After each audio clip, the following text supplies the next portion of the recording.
Eto po ang ating pag-uusapan for today, Lacson, hinamon ng patayan. Eto, ibang klase na 'to. Yung hamunan ng boxing, yung hamunan ng salitaan, iba yun. Pero yung hinamon ka ng patayan, ay iba po 'yan. Dito magkakaalaman. Pero hindi po natin, pino-promote ang patayan, ayaw natin 'yan. Pero papag-usapan natin ang buong kuwento niyan mamaya. BBM, nagbago ng isip. Ayan, ito maganda rin 'to. Meron tayong intel, sinabi sa atin, ha, may switching. May switching. Naku, mamaya pag-usapan natin. Risa, ang next chapter. Ayan, ha. Si Risa Ipokrita ang next chapter. Pangapat, ano ang magaganap sa October 12? Yan po ang matinding tanong. Ano ang meron sa October 12? Okay? Paalala lang po, pagpasok nyo pa lang, i-like nyo agad itong video na ito at sana doon sa mga hindi ko pa po muling subscriber, sana po ay mag-subscribe kayo. Paki-check nyo lang po kung nakasubscribe. Pagka hindi po, sana konting lambing, mag-subscribe po kayo. Hindi na po natin pagtatagalin, dediretso po tayo agad-agad sa ating topic dahil kay Coach Oli, bida ang balita. Eto muna. Pag-usapan natin. Grabe talaga 'tong mama na 'to. Ito po, talagang viral itong ano niya, matindi 'to. Sobrang laman na ito at eto, bumabalik na po. Konti na lang, konting-konti na lang, Talagang mapapa-resign na 'yan si Bongbong Marcos. So pakinggan po natin at bibigyan natin ng komentaryo ito. My fellow citizens, Mm. our President Marcos no longer served the interests of the Filipino people, but rather the interests of his family and his political allies. As usual, si Marcos, ang interest niyan, pamilya niyan. Baka nga mamaya ang interest lang yan si Marcos nasa alapaap lang yan eh. Oo, basta 'yon. Pero eto, gusto ko lang balikan, yung bang for how many years? Since 1986, ilang taon 'yon? Pinagtiyagaan nila, inasam-asam nila, pinangarap nilang makabalik para maibangon ang kanilang pangalan. 'Pag binigyan tayo ng Diyos ng pagkakataon, mabago ang lahat ng ating kamalian. Let's not mess it up. Kasi if we mess it up, wala na po tayong pag-asa. Kaya dapat grab natin yung opportunity. Si Bongbong instead na binangon, isipin mo yung kanyang political position, napakaganda nun. Una, naging presidente ka. Pinagbigyan ka ng bansang Pilipinas maging makabawi sa iyong pangalan. Tapos, katandem mo, Duterte. Ang ganda ng posisyon ni Bongbong Marcos. Lahat na po, kumbaga sa hinain na lahat, sinubo na lahat. Ngunguyain mo na lang. Binaboy mo pa. 'Di ba? Grabe. Andun na sana yung pag-asa niya eh. 'Di ba? Kung hindi siya naging gahaman, kung hindi siya naging greedy, kung hindi siya naging buwaya.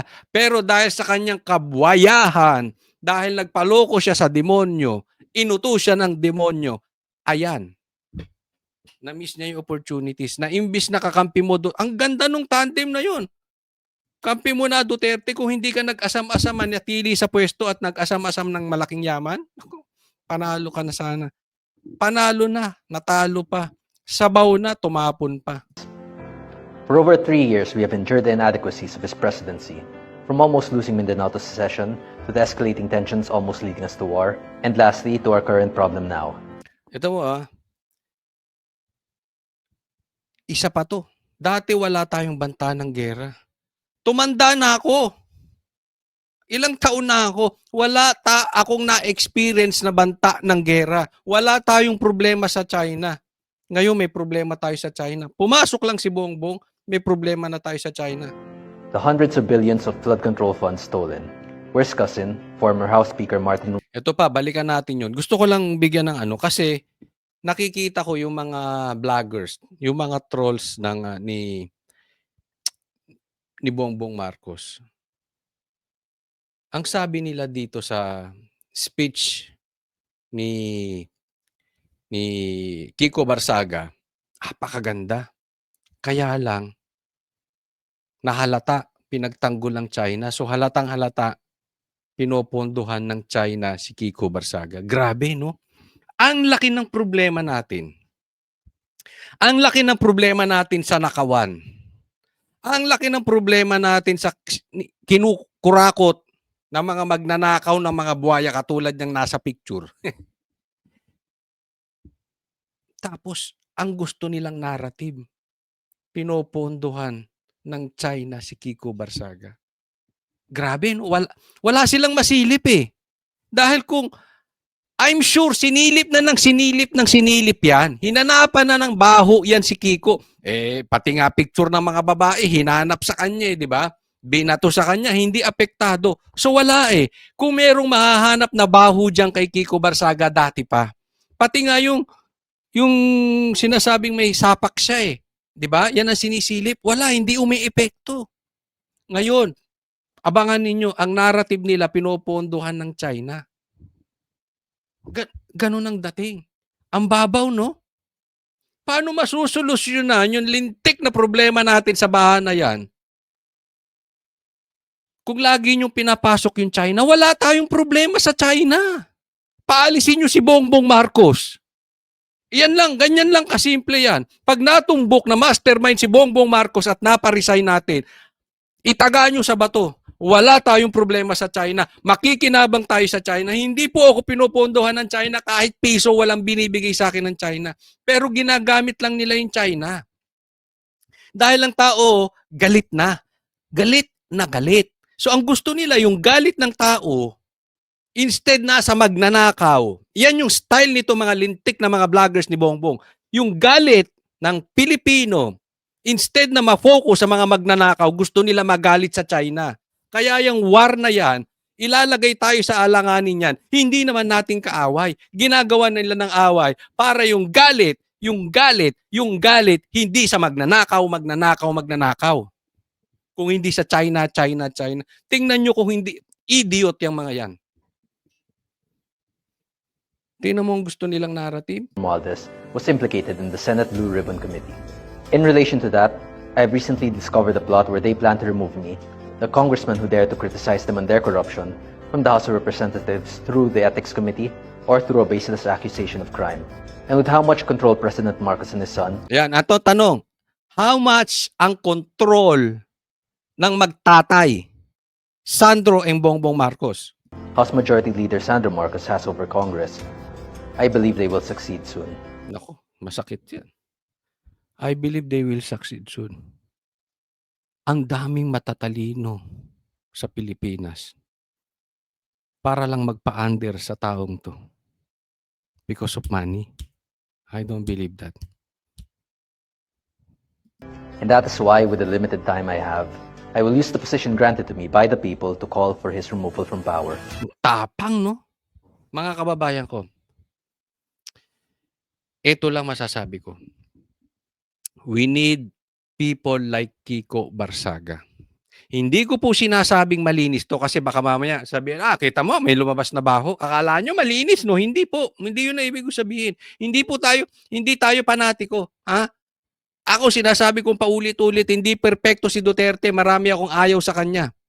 Ha? Hindi perpekto si Kiko Barsaga, marami akong ayaw. Hindi perpekto yung mga politiko. Sinong perpekto? Wala. Pero kailangan natin yung hindi duwag.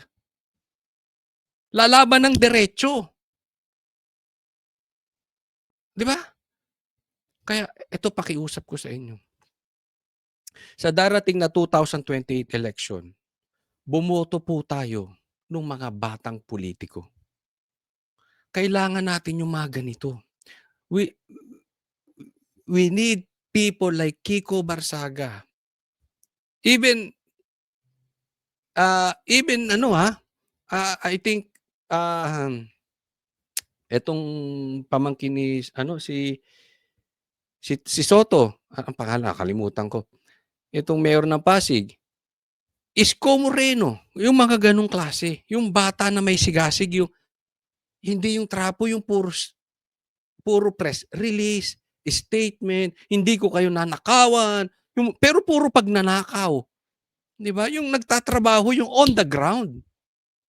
We need people at saka hindi lang po 'yan, hindi lang po bata.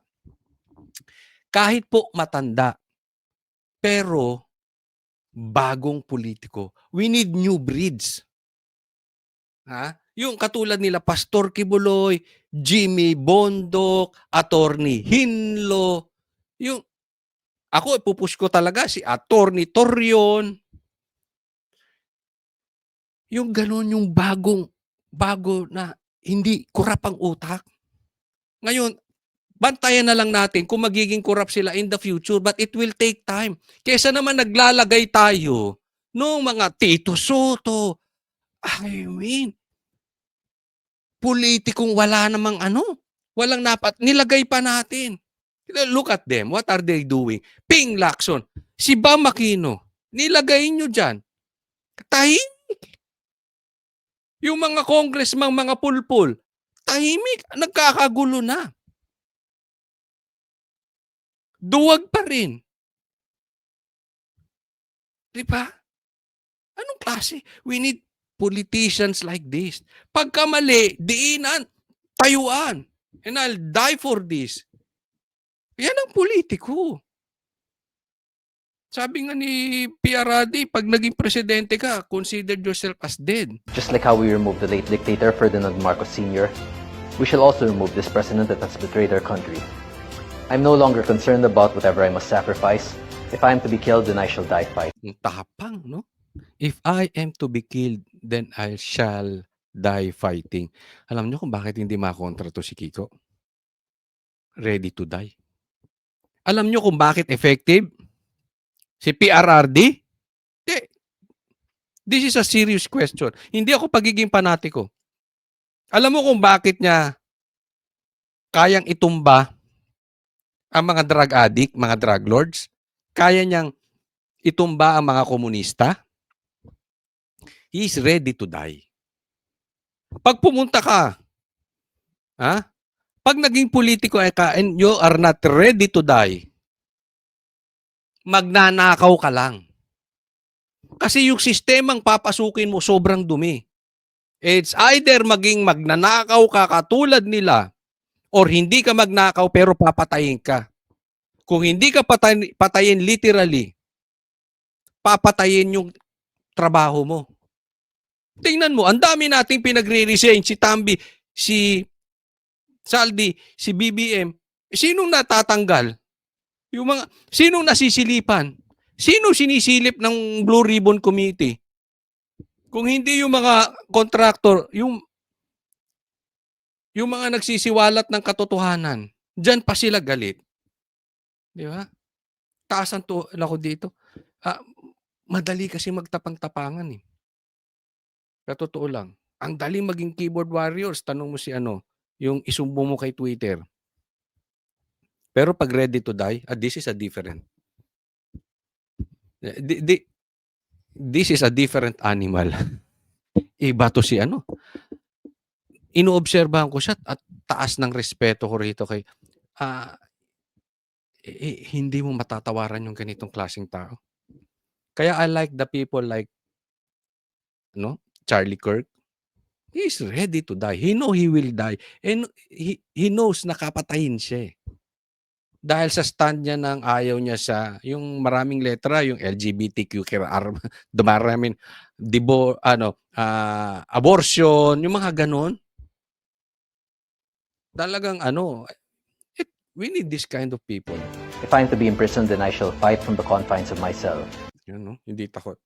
Ito hindi ako nagiging panatiko. Kaya gusto ko lang po diinan ito. Ulitin ko, hindi ako pagiging panatiko. Alam niyo naman binanatan ko si Pastor Kibuloy. 'Di ba? Before. Nung nasa side pa siya ni Bongbong Marcos. Pero one thing I want with Pastor Kibuloy, hindi siya natakot makulong. Dahil sa pakikipaglaban niya sa mga komunista. Dahil sa pakikipaglaban niya sa magnanakaw. Ang dali lang eh. Alam mo, sabihin lang ni Pastor Kibuloy na ang SMNI will side with Tambi. Na-offeran po yan eh. If SMNI will side with Tambi and Bongbong Marcos, wala siyang problema. Haya-hayang buhay niya. Anong ginawa niya? Sa kulungan na lang ako. Tuloy akong lalaban sa komunista. Patuloy akong lalaban sa mga magnanakaw ng bayan ito. Hindi niya iniwan si PRRD. Ang daming dumikit kay PRRD. Bumitaw nung gipitan. Pero nung si hindi siya binitawan. Ito ang tao. Handang mamatay. Handa kahit makulong. Todo bigay. If I am to be defeated and forgotten, then I shall entrust this burden onto the next generation. With Defense Secretary Gibo Chidoro bringing our country closer and closer to a war with China, I am uncertain of our future, but there is hope. Armed Forces of the Philippines, Philippine National Police, and Philippine Reserve Forces, along with all the citizens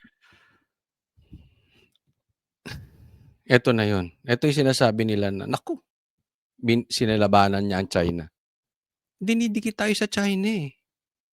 Talagang pulpul to mga vlogger sa kabila. Oh. Anyway, hindi maganda future natin, sinasabi niya dahil nasasama tayo sa gera. Nanawagan siya sa pulis, sundalo. Alam mo, minsan hindi ko malaman kung magagalit ako sa mga uniform men dahil napakatahimik nila. Parang wala na silang pakialam sa taong bayan. Parang minsan gusto ko mawalan ng pag-asa. Pero merong Marines na nagsalita eh. Meron eh. May nakikipaglaban pa rin. No? But buti na lang, no? Meron tayong katulad ni Kiko. Yung ibang uniform men natin, di na nagsasalta. who dream of a better future for our country and our descendants. Join our call to invoke our democratic right to have our voices be heard. Let us call upon people power and create a better Philippines. Yan, no? People, talagang nananawagan siya that our children will be proud of. Eh, kawawa yung magiging anak natin. Kawawa yung mga magiging apo natin. Kawawa yung magiging apu-apuhan natin. Ano, baon na sa utang. Alam mo yung magiging apo ko, apu-apuhan ko, baon na sa utang. Dahil lintik na ito, kinukurakot na yung pera ng mga Pilipinas. Uutang pa para may makurakot silang mga animal sila. Sino magbabayad nun? Eh baka mamaya, adik yung mga yan. Bukas mamatay yan eh. Mamatay yan, ma-overdose. Eh naisubi na yung pera. Anong gagawin natin? Wala nga. Sino magbabayad nun? Eh di syempre yung mga anak-anak natin, apo-apo natin, apo-apo sa tuhod, pambihira. Oh. That our children will be proud of.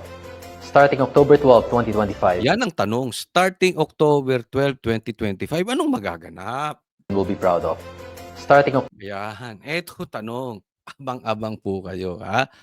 I-update namin kayo. Starting October. Naku, may nangangamoy. Duterte. Duterte. No, Duterte. Hoy! May nangangamoy. Abangan natin yan. Ha? Nang dahil dyan, masama ang loob ni Bongbong Marcos sa date, sa schedule.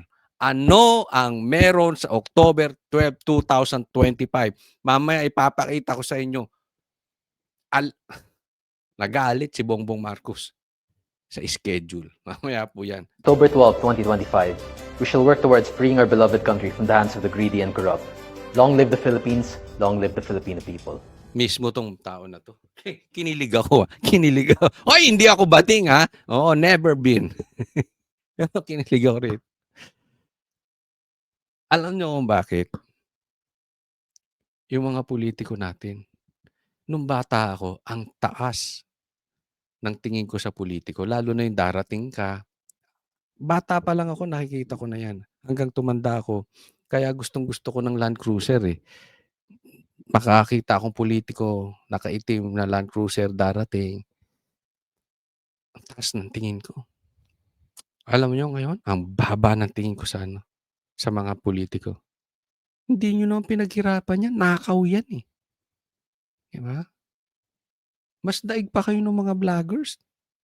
Pinaghirapan yung pera. Kung hindi nabayaran ni Tambi, oo, kaya nga nagtataka ako dun sa iba eh. Wala namang views pero yumayaman, di ba? Anyway, eto kailangan natin politiko, ha? Bihira ito. Bihirang-bihira ito si Kiko Barsaga. We need people like PRRD. We need politicians like PRRD. Yan po talaga. I really don't care anong kulay mo kahit dilawang ka pa. Basta hindi ka takot sa komunista, ihihinto mo ang komunista, galit ka sa droga, at higit sa lahat hindi ka magnanakaw. Wala tayong pag-uusapan. That is Duterte-like. And we need politicians like Duterte. Mo kikita ko 'to, eh. Dalawa na lang hinahanap ko dito kay Kiko, labanan ng todo, komunista at saka droga. Ayos na 'to, eh. Duterteng Duterte. O tingnan niyo po 'tong next. Nang dahil diyan, sumagot ang Senate. Ito ang pangontra nila kay Kiko Barsaga. Breaking news, investigasyon sa flood control projects pansamantalang ipinahinto ng Senado. Papalitan muna ng Itbulaga. Uy! Pambira. Senate hearing, papalitan ng noontime show. Gago rin tong tatlong intlog na to.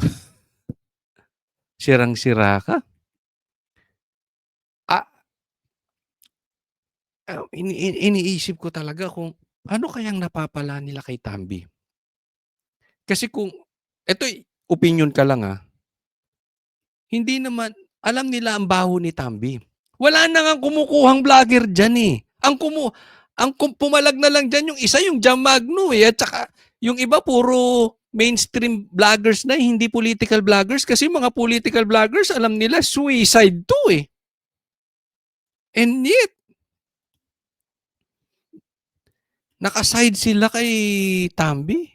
Iisip ko, kung bayad tong dalawa, kung lang naman ako, hindi ko sinasabing bayad, kung bayad tong mga ta, nasa millions to. Ay, nasa million. Of course, millions. Nasa 500,000 to. Kasi para sirain mo ang political career mo. Yung iba dumidistansya na kay Tambi, kayo dumidikit pa. Anong meron? Kakaiba itong these clowns. I mean, hindi ko na nga matawag silang tuta eh. They are beyond tuta. They are clowns. Clowns tong dalawang to, grabe. Talagang naging katawa-tawa. Naging circus yung Blue Ribbon Committee sa pangunguna nitong dalawang clowns na ito. May komentaryo po dito si Kiko Barsaga. Tingnan po natin. Tingnan po natin tong sinabi ni Kiko Barsaga. Sabi niya, the Senate hearings on flood control has been suspended. Kung kailan naman konting kembot na lang, konting ano na lang ng balikat eh. Tutumbok na kay Bongbong Marcos, papunta na kay Bongbong Marcos eh. Sinuspindi naman ang animal. Sinispindi ang noontime show sa Senate. Pambihira. But I agree with Kiko Barsaga. The Marcos administration is desperate to protect Romualdez. Alam nyo, matindi to Nagbago ng utak to si Bongbong Marcos. Dalawa yan. Dalawa yung papakita ko sa yung pagbabago ng utak niya. Ito una. Mamaya yung pangalawa. Alam natin na nag-away na itong magpinsan na ito. Dahil di umano nagkaroon ng onsehan sa basura. Yan ang sabi nagka-onsehan sa basura. Pero yung tono niya sa una pa lang, without considering the basura, pero legit daw yon, pero without considering it, wala tayong personal knowledge yun. Alam na natin na meron silang hindi pagkakasunduan. Kaya nga nilabas ni Bongbong Marcos yung patungkol sa flood control projects. Pero in the middle of the game, nagbago ng utak 'to si Bongbong. Kaya I agree with Kiko Barsaga na sinabi niya, "The Marcos administration is desperate to protect Romualdez." Tanong, bakit? Alam niyo kung bakit? Kasi wala siyang kawala, eh. His last protection is Tambi. Pagkatapos ni Tambi, hindi po puwedeng may Tambi na walang Bongbong Marcos. He is next. Kaya nga 'pag nadiin si Tambi, possibly magsalita si Tambi, ituro na rin si Bongbong, damay-damay na. So hindi niya pinoprotektahan si Romualdez. Ang pinoprotektahan niya rito yung sarili niya. Kaya nagkaroon siya ng nagbago pag-iisip. Change strategy tayo. Delikado. Papunta sa atin. Kaya ganyan na nangyari. So, bago madiin kasi itong week na ito, ang ididiin talaga si Tambi na. After nito, maybe next week si Bongbong Marcos na. So, bago madiin si Tambi, protektahan na natin si Tambi. Yan po ang punto ni Kiko. Pinoprotektahan si Tambi para hindi pumunta sa kanya. Eto namang dalawang clowns, I cannot call them even tuta eh. Kasi ang cute ng mga tuta eh. Di ba? Ang cute. Oo. Di ba yun sila yung parang napaka-innocent, sunod-sunod. Diba? Yan ang katangian ng tuta kasi sunod-sunuran sila. Why? Because they are innocent. Hindi na po tuta itong dalawa. I cannot even call them tuta. I call them clowns. Hindi na sila cute. Matanda na sila. Minsan nakakainis ang clowns eh, di ba? These two are clowns. These two clowns, alam mo before, parang pag tiningnan po natin, minsan kinahihiya eh, di ba? Yung pagiging tuta, kinahihiya. Yung pagiging clown, kinahihiya. Kaliwat kanan na yung labas ng ebidensya, yung galit ng tao patungkol kay Tambi tsaka kay Bongbong Marcos. Ito hindi. Matindi tong dalawang to. Pinospone pa. Sinuspindi pa yung hearing. Hindi na nila kinahihiya. Kaya nga sabi ko, kung ito bayad, sobrang laki. Dahil wala na silang hiya eh. I mean, pwedeng pinagtatanggol nila si Tambi pero hindi halata. Itong pagsuspindi nila sa hearing, hindi na yan. Hindi, parang sinasabi, wala kaming pakialam. Katsuksakan namin si Tambi. Bahala kayo, basta kami, eto natanggap namin. Pwe. Ganon, hindi na nila kinahihiya. Lantaran na. Di ba meron yung mga baklang kinahihiya pa sarili?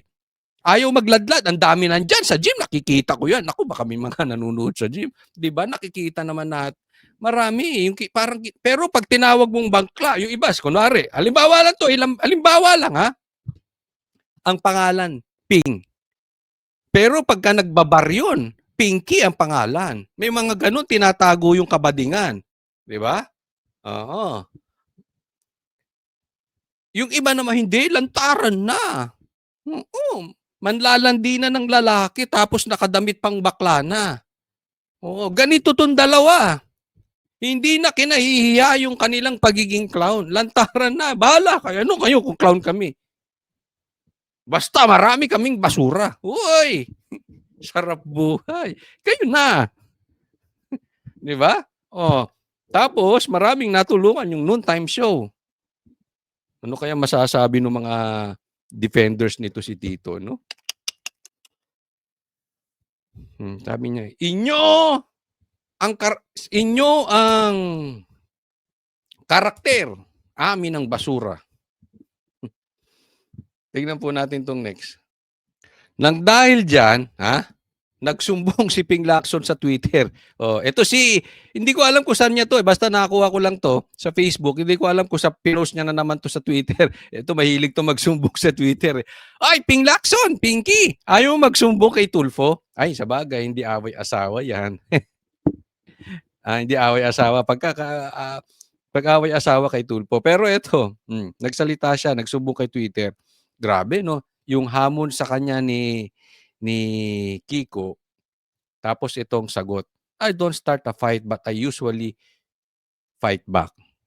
Saan ka nag-fight back sa Twitter? Eh, ayaw mo nga makipagbardagulan doon sa Senate eh. Ayaw mo mag-privilege speech eh. Ayaw mo makipagsagutan doon eh. Ang ginagawa mo, nagpapa-interview ka eh, para kang bakla. O, tas uwi ka ng bahay, magpo-post ka sa Twitter. Para yung kapitbahay naming keyboard warrior. Di ba? Hindi ba kabaklaan niya? Hindi ko sinasabing bakla ka, Pinky. Ay, Ping. Hindi ko sinasabing bakla ka, pero yung ginagawa mo, kapulis mong tao. Oh. Sumbong ka na sumbong kay Twitter. O, di ko alam, baka Facebook to. Mock me with nonsense, I'll respond with silence. Why? Insult me with falsehood, I insult you back with facts. Anong facts ang sinabi mo? Anong facts? I can stand fakes and hypocrites. Eh, sino hypocrites? Sino? Eh, sino ang sumaside kay Tambi tsaka kay BBM? Sino ang sumaside dun sa mastermind? Eh, gusto nyong pitikin yung mga bubuit eh. Makakaporma ba yung contractor na yan kung wala DPWH? Makakaporma ba yung DPWH kung walang saldi ko? Makakaporma ba yung saldi ko kung walang Tambi? At si Tambi ba? Who created Tambi? Hindi yan ang dapat House Speaker eh. Ang napag-usapan dyan ng House Speaker si Gloria. Nilagay yan ni Bongbong Marcos. Don't tell me you are an idiot that you don't know that. Anong klase kang politiko ang tagal mo na? Bongbong Marcos created Tambi. There will be no Tambi without Bongbong Marcos.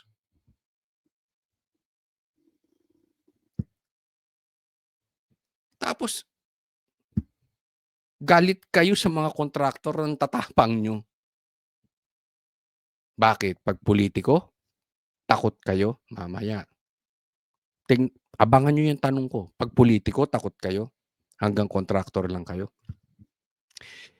The kind of picks a fight, then smiles and shakes my hand after. Don't do that to me. Wow, ang tapang! Ang tapang! Eh, ba't ka dyan nagsumbong? Gusto kita magsalita doon sa Senate, dyan sa Blue Ribbon Committee, magsalita ka o dyan sa Senate. Di ba? O, kaya sinagot siya ni Kiko. Pakinggan nyo po to. Ito, pakinggan nyo tong hamon ni, ni Kiko Barsaga. This is serious. Hindi po ito yung parang si Torre na naghamon ng suntukan. Alam niyang nasa ibang bansa yung hinahamon niya ng suntukan at nagtawag siya ng media. Ha? Yung alam mong naghamon ng suntukan pero walang kalaban. Ito, iba ito. Sa lahat ng post ni Kiko Barsaga, this is different. Sabi niya, Ping Lacson, akala ko nakakatakot na pulis ka. Dinali yung pagkapulis niya, ha? Pag isang tao, dinali mo ang pagkapulis, tatamaan ng pride niyan. Bakit buhay pa ako? O yan ang matindi dyan. Patayan na po ang hamon ni Kiko. Ulitin ko po, para sa inyong kaalaman. Hindi po natin kukonsintihin ng patayan. Huwag po tayong pupunta sa patayan. Binibigyan lang natin ng komentaryo. Ayaw po natin ng patayan. Komentaryo lang po, opinion lang po sa pinopost nitong si Kiko Barsaga. Bakit buhay pa ako? Yan yung sinasabi ko, hindi takot mamatay yung bata. Konti na lang to, Duterte na ito si, sa totoo lang. Ibang klase to. Kaya alam nyo, ang taas ng respeto ko kay PRRD. Ulitin ko, he's ready to die. He served his people. Hindi siya ganito. Duwag ka ba pag kapwa politiko na ang kalaban mo dahil takot kang madamay si Kong Roy Loyola? Isahin natin. Duwag ka ba pag kapwa politiko? Parang sinasabi niya, ako opinion ko lang to na parang sinasabi niya, kaya mo lang naman patayin yung mga hindi politiko. Naalala ko tuloy yung Tricom tsaka Quadcom. Ang tatapang sa vloggers. 'Di ba? Yung Quadcom. Pero kay Chanko takot. Si Kiko takot. Ba't di nyo imbitahin si Kiko? Ba't di nyo imbestigahan? Ba't di nyo patawag? Mag-Quadcom kayo. Kayong Quadcom, ba't di kayo magtapang? Ngayon kayo. Patawag nyo. Quadcom, Tricom, lahat ng Comcom dyan sa Congress. Ba't di nyo kayang patawag? Pagsalitain si Chanko. Pinatawag nga nyo, ayaw nyo naman pagsalitain. Si Kiko, ba't di nyo magawa? Matapang lang kasi kayo sa vloggers. Ito sinasabi nyo, parang kaya mo lang patayin. Hindi politiko pero pag kapwa politiko, takot ka na. Yan po, yan ang unawa ko sa sinasabi nito.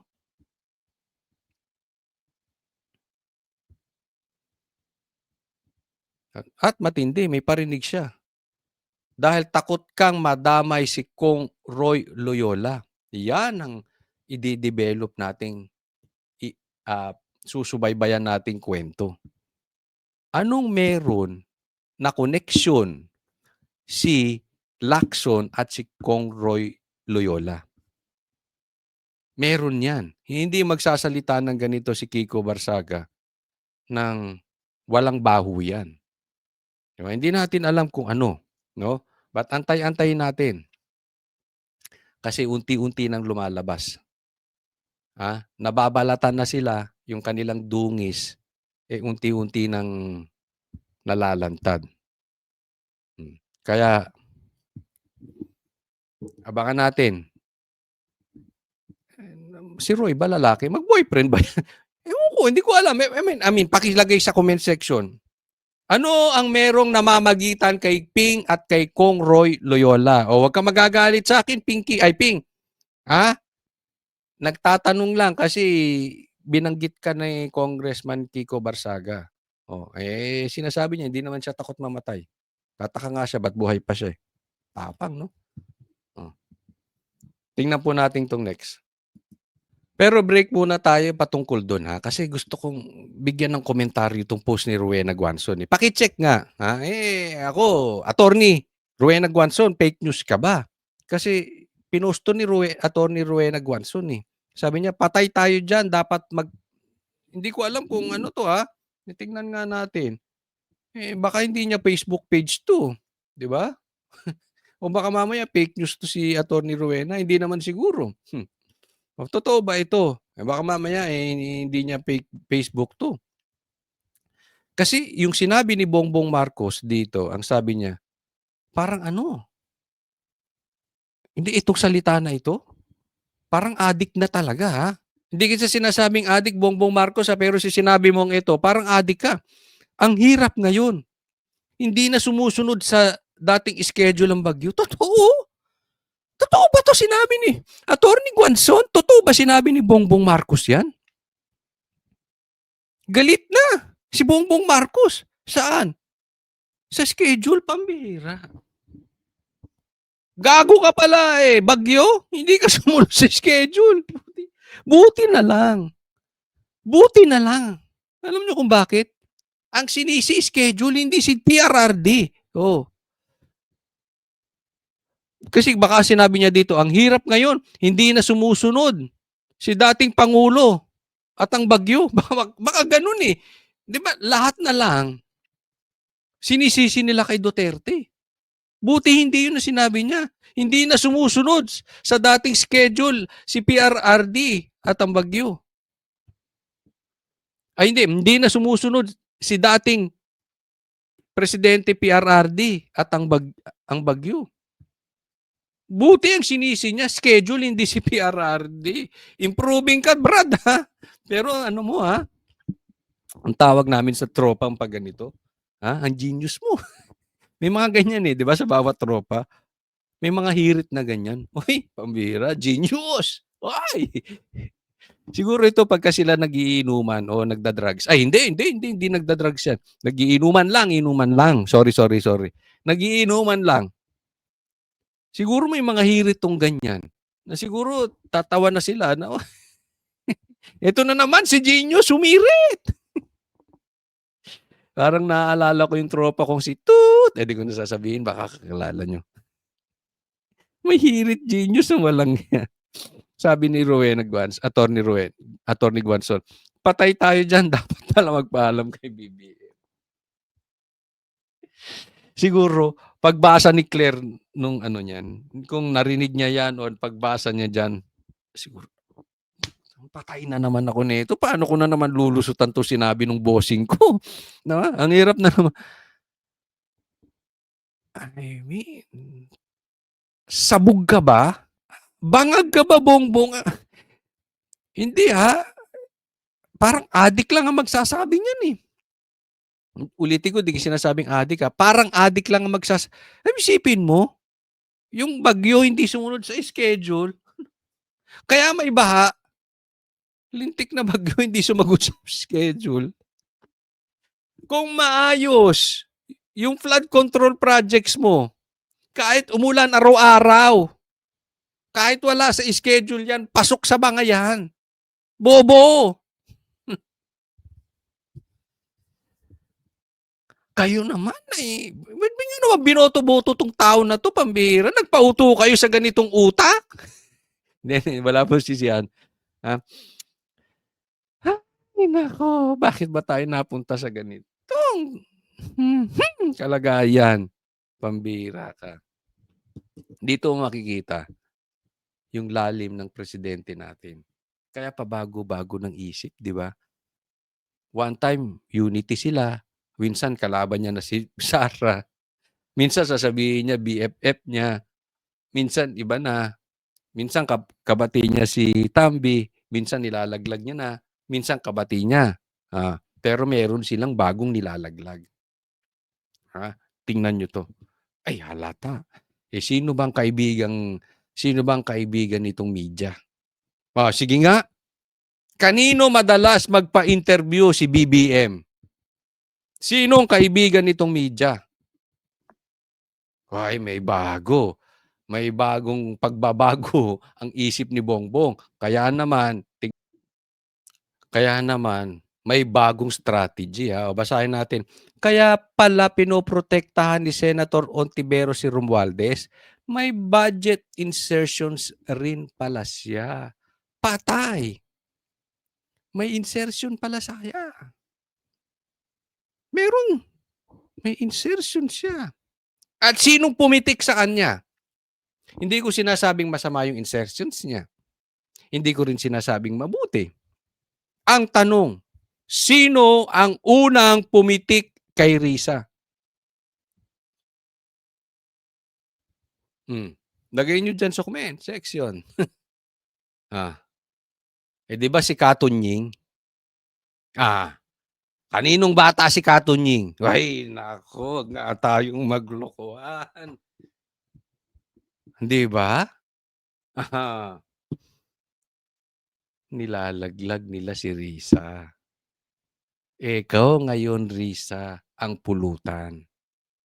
Kasi kung patuloy na ilalaglag yung mga senador na alam naman natin na ayaw sa impeachment, masyadong halata.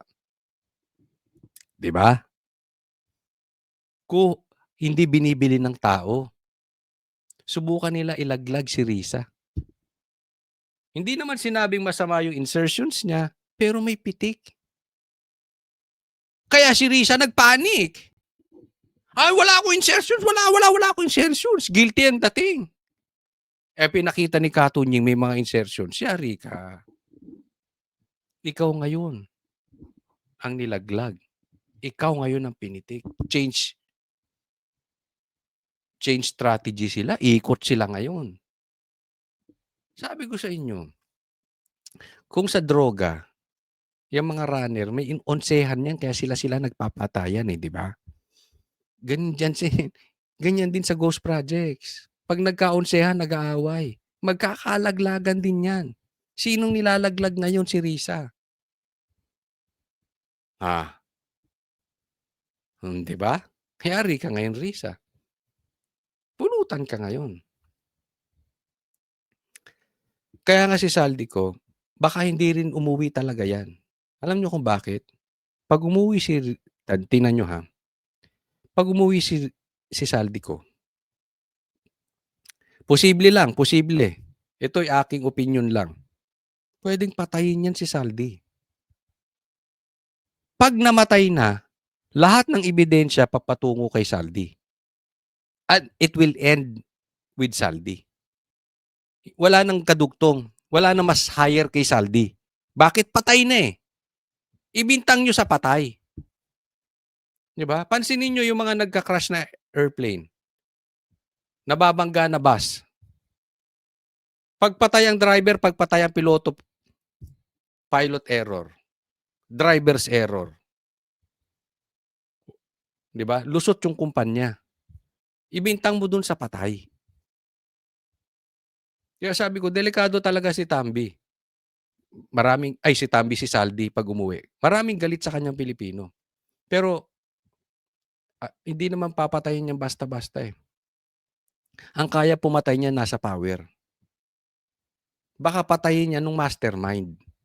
Posible po, para hindi maturo yung mastermind. And then they will blame everything to Saldico. Tapos na, lusot na sila. Yung patay hindi na makakasagot, eh. Patay na, eh. Ganyan po yan. Ngayon, ang tanong, paano magre-react 'to si ano? Tingnan natin kung talaga may laman ng utak niyan. Hindi po hindi ako naniniwala ang naglaglag sa kanya kabilang baryo, kabilang parlor. Sa kampo niyo, eh. Sa kampo sa loob, eh. Sinong naglaglag? Sinong pumitik? Nilaglag ka. Tingnan niyo po 'tong next. Eto yung naglaglag. Hindi naman nilaglag kasi di naman nila sinabing masama, pero pinitik. Kaya pala takot sa death penalty. Hindi ba tinutulak ni Bato yung death penalty, ayaw nito? Sabi ko sa inyo, eh. I mean, it's simple mathematics. Even grade 2 can understand it. 'Pag nagkahamunan ng drug test, 'di ba?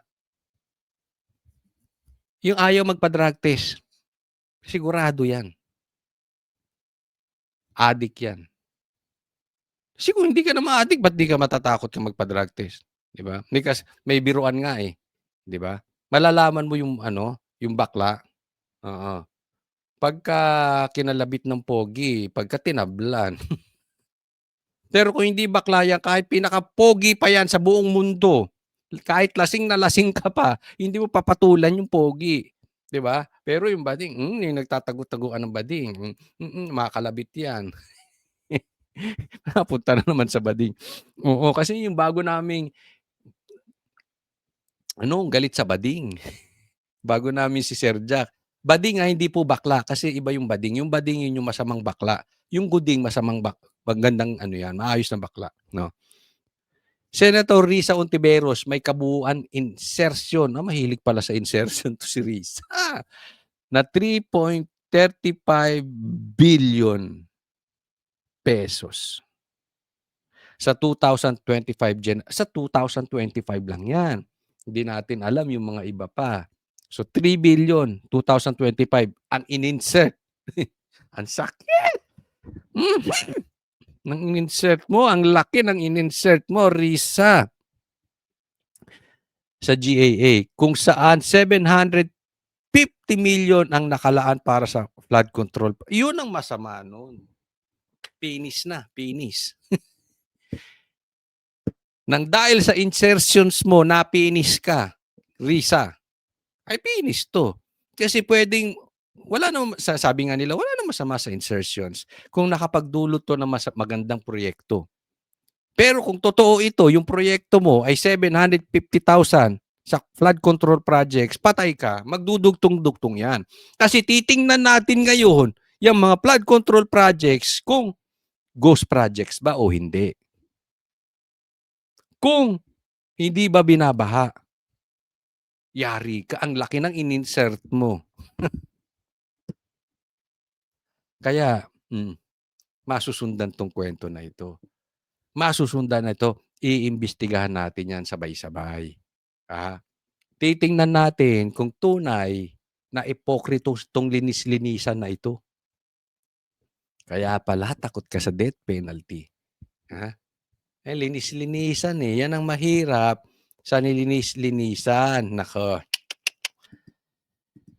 Hay naku. But anyway, mga kababayan ko, ganyan talaga ang ating klase, quality ng ating politiko. So, subaybayan natin, wag pong bibitaw, sa mga banateros diyan. Keep on posting, 'di ba? Wala man tayo, hindi man tayo vlogger, hindi man tayo politiko, meron tayong magagawa para sa ating bayan. Wag po tayong papatakot sa kanila. Maraming salamat po. Wag pong kalimutan i-like 'tong video na ito. At sana doon sa mga hindi ko pa po subscriber, subscribe po kayo. Maraming salamat po. God bless everyone. Kita-kits po tayo ulit.